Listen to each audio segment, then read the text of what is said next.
അബീഥായുടെ മകനായ യോനയ്ക്കുണ്ടായ കർത്താവിന്റെ അരുളപ്പാട്, നീ പുറപ്പെട്ട് മഹാനഗരമായ നിനവയിലേക്ക് ചെന്ന് അതിന് വിരോധമായി പ്രസംഗിക്കുക.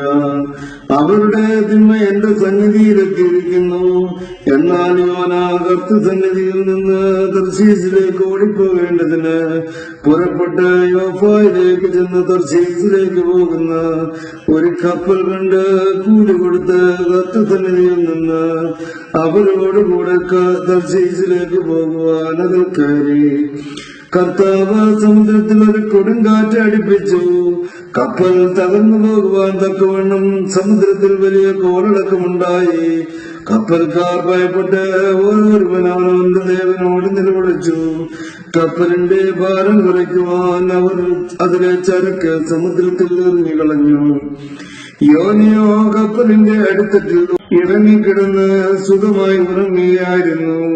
കപ്പിത്താൻ അവന്റെ അടുക്കൽ വന്നവനോട്, നീ ഉറങ്ങുന്നത് എന്ത്? എഴുന്നേറ്റ് നിന്റെ ദൈവത്തെ വിളിച്ചപേക്ഷിക്കുക. നാം നശിച്ചു പോകാതിരിക്കേണ്ടതിന് ദൈവം നമ്മെ കടാക്ഷിച്ചേക്കുമെന്ന് പറഞ്ഞു. അനന്തരം അവർ, വരുവിൻ, ആര് നിമിത്തമാണ് ഈ അനർത്ഥം നമ്മുടെ മേൽ വന്നിരിക്കുന്നത് എന്നറിയുവാൻ നമുക്ക് ചീട്ടിടാമെന്ന് പരസ്പരം പറഞ്ഞു. യോനായ്ക്ക് ചീട്ട് വീണു.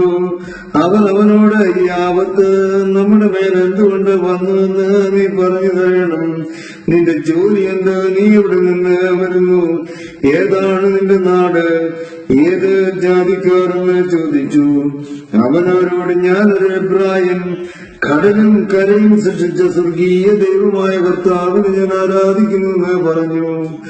അവർ വളരെ ഭയപ്പെട്ടവനോട്, നീ എന്താണ് ചെയ്തത് എന്ന് ചോദിച്ചു. അവൻ കർത്താവിന്റെ സന്നിധിയിൽ നിന്ന് ഓടിപ്പോകുന്നു എന്ന് അവർ അറിഞ്ഞു.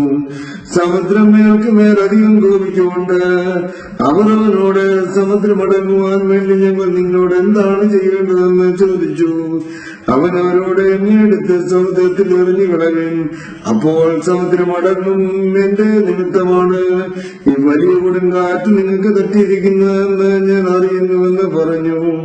എന്നാൽ അവർ കരക്കെടുക്കുവാൻ ശക്തിയായി തുഴഞ്ഞു. എങ്കിലും സമുദ്രം കോപിച്ചു. കാറ്റ് വർദ്ധിച്ചു വന്നതിനാൽ അവർക്ക് സാധ്യമായില്ല.